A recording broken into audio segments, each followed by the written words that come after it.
¿Sabían que un solo hombre gobernó México por más de 30 años? Hoy vamos a desentrañar la vida de una de las figuras más complejas y controvertidas de la historia de México. Porfirio Díaz a su legado es una mezcla de progreso y represión, de modernidad y desigualdad. ¿Fue un héroe o un villano? Quédense conmigo para descubrirlo. José de la Cruz. Porfirio Díaz Mori nació en Oaxaca en 1830. Su juventud estuvo marcada por la inestabilidad política de México. Estudió leyes, pero su verdadero llamado lo encontró en el campo de batalla. Fue un militar brillante, un héroe liberal que luchó contra los conservadores en la Guerra de Reforma y, de manera crucial, contra la intervención francesa. Su participación en la batalla de Puebla, el 5 de mayo de 1862, y la posterior toma de la Ciudad de México en 1867 lo catapultaron a la fama nacional. Era visto como un salvador de la patria, un defensor de la soberanía mexicana. Tras la muerte de Benito Juárez, Díaz se sintió traicionado por el sucesor, Sebastián Lerdo de Tejada, quien buscó la reelección. Fiel a sus convicciones liberales de sufragio efectivo, no reelección, Díaz lanzó el Plan de Tuxtepec en 1876.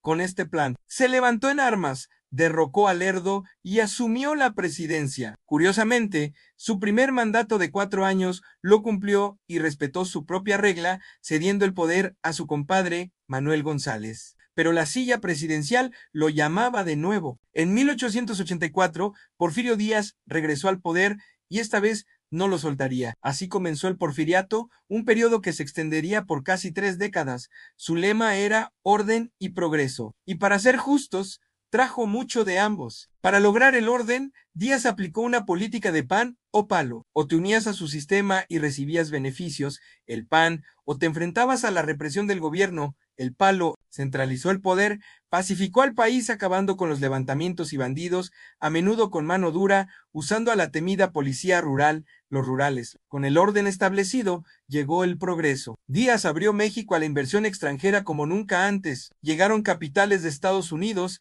Gran Bretaña y Francia. Se construyeron miles de kilómetros de vías de tren que conectaron al país, impulsando el comercio y la industria. La minería, el petróleo y la agricultura de exportación florecieron. Las ciudades, especialmente la Ciudad de México, se modernizaron al estilo europeo, con elegantes edificios, alumbrado eléctrico y tranvías. El Palacio de Bellas Artes es un testamento de esa época. México se presentaba al mundo como una nación moderna y estable, pero este progreso tenía un lado muy oscuro. La riqueza se concentró en manos de una pequeña élite, los científicos, un grupo de intelectuales y tecnócratas que asesoraban a Díaz, y en los inversionistas extranjeros. Mientras tanto, la gran mayoría de la población vivía en la pobreza. Los campesinos perdieron sus tierras comunales debido a las leyes de desamortización y muchos se convirtieron en peones en las grandes haciendas, viviendo en condiciones de servidumbre, atados por deudas impagables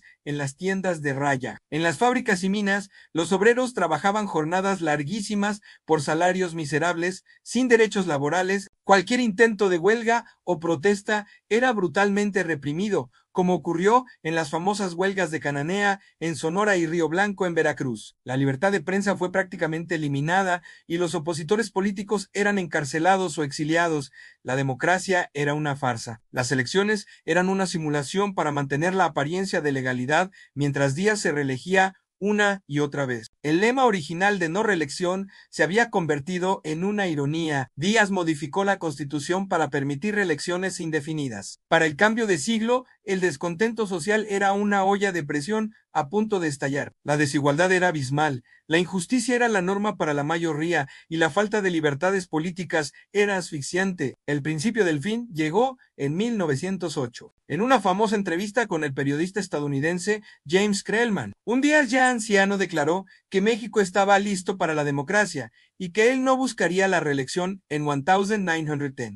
Estas palabras fueron como una chispa en un polvorín. Despertaron las ambiciones políticas de muchos, incluyendo a Francisco y a Madero, un rico hacendado del norte que creía en la democracia. Madero se lanzó como candidato presidencial, ganando una popularidad inmensa. Díaz, viendo amenazado su poder, se arrepintió de sus palabras. Mandó encarcelar a Madero y se declaró ganador de otra elección fraudulenta, pero ya era demasiado tarde. Desde la cárcel, Madero escribió el Plan de San Luis, llamando al pueblo a levantarse en armas contra la dictadura el 20 de noviembre de 1910. Esa fecha marcó el inicio de la Revolución Mexicana. El llamado de Madero encontró eco en todo el país. Líderes como Pancho Villa en el norte y Emiliano Zapata en el sur se unieron a la lucha, cada uno con sus propias demandas de justicia social y reparto de tierras. El ejército federal de Díaz, envejecido y desmoralizado, no pudo contener la marea revolucionaria. En solo 6 meses,